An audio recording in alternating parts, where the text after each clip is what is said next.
menurut pandangan saya apa sih kalau kan gimana gitu. Ya bisa pendapat pribadi kan? Ya, Nah, kalau menurut saya ya kalau dalam sekarang bela negara kan kalau misalnya untuk kalangan sekolah ya jadi bisa belajar yang baik, misalkan bisa menurut orang tua, misalkan bisa juga dalam berprestasi dalam olahraga. Jadi kalau dulu itu kan bela negara itu kan harus angkat senjata ya, zaman itu kan zaman penjajah angkat senjata berjuang. Ya kalau menurut sekarang ini kan udah masa damai ya boleh misalkan kita berprestasi dalam olahraga, boleh kita misalkan kalau memang pada saat lagi belajar ya biasanya dalam bidang yang di sekarang kan, contohnya misalkan kan ada sekarang lomba-lomba yang apa namanya itu kalau yang ini tingkat sekolah itu boleh smart kan, karena mungkin kalau pada saat melaksanakan tugas kan itu kadang permasalahannya berbeda-beda ya. Contohnya misalkan pada saat kita di medan tugas misalkan ada permasalahan, contoh kayak permasalahan di timur di mana di Papua sama yang di perbatasan Kalimantan apa tuh namanya Malaysia itu kan berbeda. Kalau misalkan yang di Kalimantan permasalahannya dia tuh kan dengan kekurangan yang alat komunikasi karena di sana tidak ada sinyal. Nah, kita komunikasi sekarang terhambat, kita komunikasi dengan pimpinan, kita komunikasi dengan misalnya keluarga, ya, karena kalau komunikasi itu kan meningkatkan misalnya ini moral kita. Kalau misalkan kita bisa komunikasi dengan keluarga, jadi moral kita tuh kadang tinggi. Tapi kalau pada saat berangkat tugas di pelosok Sungai Kalimantan lah yang perbatasan dengan Malaysia tidak ada sinyal, jauh kemana-mana, moral pun agak turun ya. Kita yang ininya ya harus ya mendekatkan diri lah sama yang maha kuasa gitu, gimana ininya supaya keluarga kita yang ditinggalkan juga sehat, dan kita juga yang saat berangkat tugas ya tidak ada hambatan ya misalnya, jadi tidak ada rintangan pada saat melaksanakan tugas begitu. Untuk yang misalkan di sananya ya intinya pintar-pintar kita untuk menjaga moral anggota ya, terutama misalnya kalau kita pada saat ini anak buah, jadi gimana cara kita menjaga moral anggota, terus untuk menjaga kejenuhan ya kita bisa misalnya melakukan olahraga,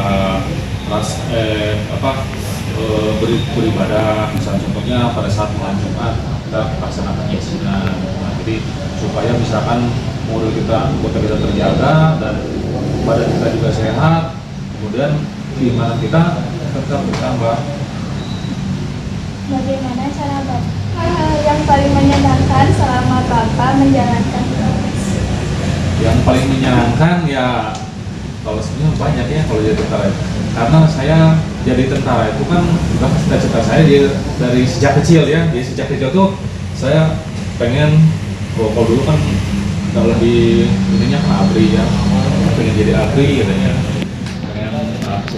pengen jadi TNI, nah seperti itu. Jadi karena udah cita-cita saya terus pada bisa intinya untuk mengharumkan nama Indonesia. Itulah kalau zaman dulu ya berjuang ya kita angkat senjata, ya kalau sekarang ya itulah.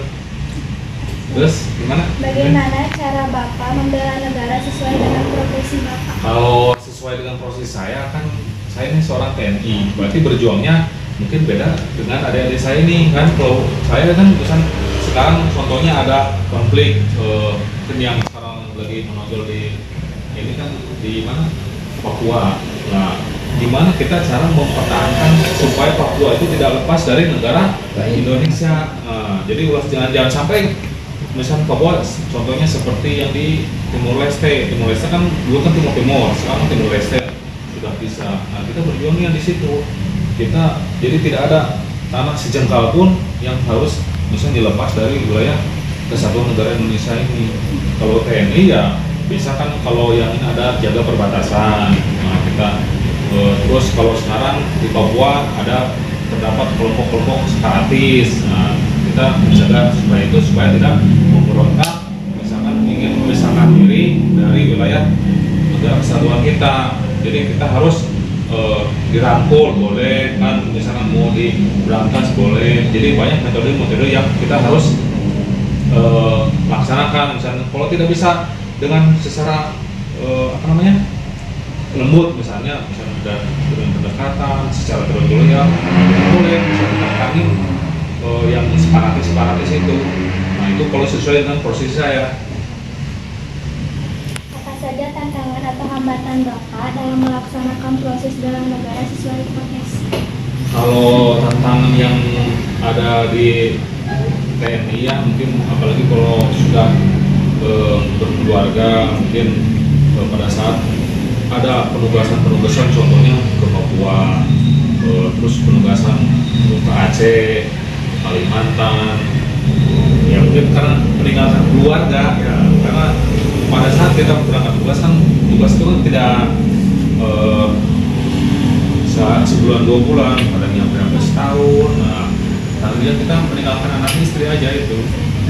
Tapi ya kalau kita namanya sudah menjadi bagian abdi negara, ya itu kita yang harus kita lakukan.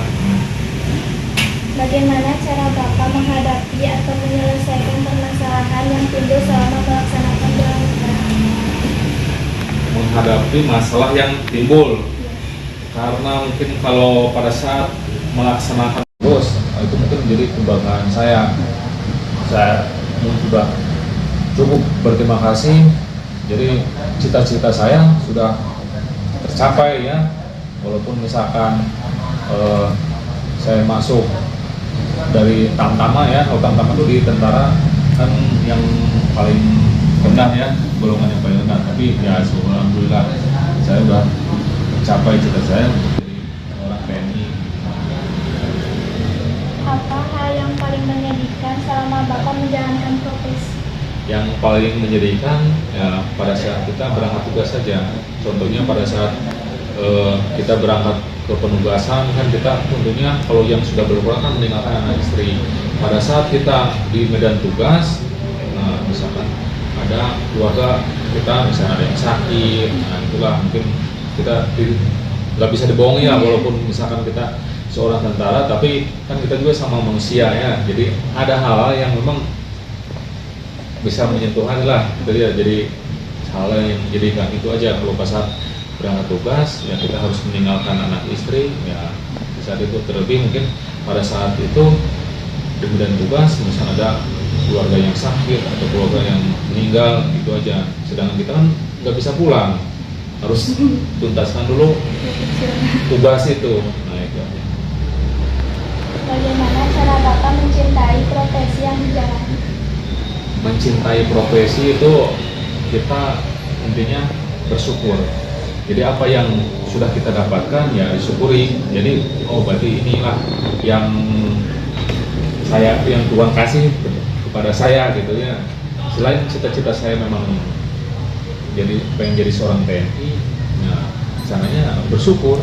Mungkin kalau kita melihat yang lain yang kawan ada habisnya, misalnya contoh lihat yang wah ini profesi ini bagus, mungkin dapat uangnya banyak, kalau profesi ini mah gini, nah, tidak akan ini ya. Intinya kita mensyukuri aja ya. Apa pesan Bapak untuk para generasi bangsa dalam berbela negara? Pesan saya khususnya untuk adik-adik saya ya, jangan ini di luar ya. Jadi kita fokus pada cita-cita. Jadi apa yang sudah dicita-citakan ya kita kejar. Kita misalkan apa yang kita bisa lakukan ya lakukan saja. Mau di bidang apa nanti adik-adik saya ini misalkan saya ya bisa. Harapan saya mungkin ya untuk sekarang ini mudah-mudahan Indonesia aman ya. Jadi kalau sudah aman maka nanti kan ekonomi juga membaik, mungkin kedepannya kita juga lebih sejahtera kan. Sebutkan 3 kata singkat untuk Indonesia. Indonesia maju, Indonesia bangkit, Indonesia berprestasi. Kenapa? Terima kasih Pak. Ya.